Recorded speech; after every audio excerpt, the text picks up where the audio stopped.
Everyone, I hope you all will be fine, safe and healthy, and I hope you all will be enjoying your online classes. So let us start our today's session.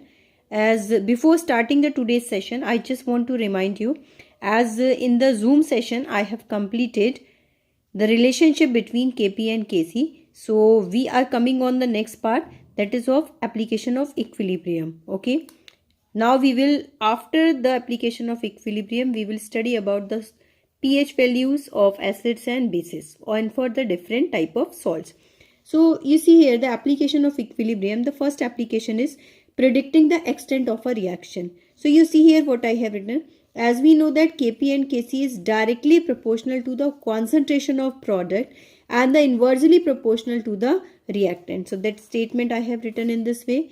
Kc is directly proportional to this is the molar concentration of product, and Kc is inversely proportional to the molar concentration of reactant. Okay, so that means you have to see here, if Kc will be the greater than 10 raised to the power 3, means if its value will be greater than 10 raised to the power 3, the product predominates over reactant at equilibrium. Okay, what will predominates? Product predominates over reactant at equilibrium. Now the next, if K is very large, the reaction proceed nearly to completion. So this condition is to be shown that if the value of K is going to be very large, so that shows that reaction is going to be completion.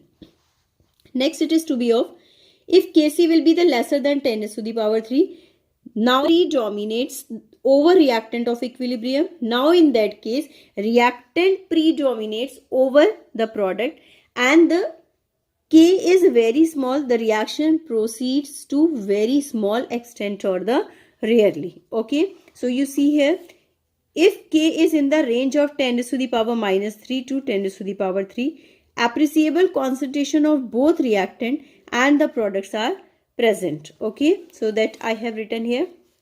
Kc, the range is 10 raised to the power minus 3 to 10 raised to the power plus 3. So it becomes negligible, means hardly proceed, means reaction will not proceed when the value is going to be lesser than 10 raised to the power negative 3. If it is going to be greater than 10 raised to the power 3, extremely large, this shows that reaction is almost going to be completion.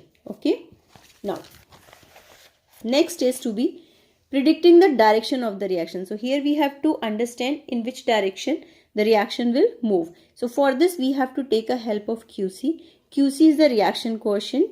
So it is the ratio of the product of the concentration of the product or to the product of the concentration of reactant at any stage of the reaction. Okay, so it means we have to take a ratio of concentration of product and the concentration of reactant.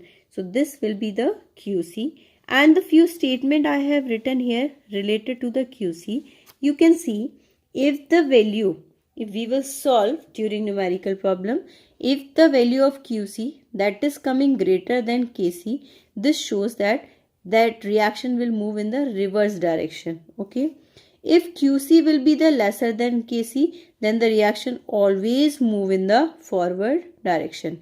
Now if Qc is equals to Kc, so this shows that this is the condition of equilibrium. And what is the condition of equilibrium that I have taught?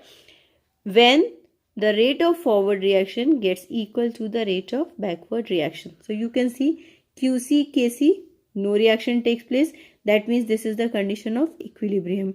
Now if Qc is lesser than Kc, then the reactant will convert into the product, and if Qc will be the greater than Kc, then the product will move in the reactant side. Okay, so I think you all have got it, what points about I have told about the equilibrium constant. Specifically you can say these are the application of equilibrium. Okay, that's all for today's session.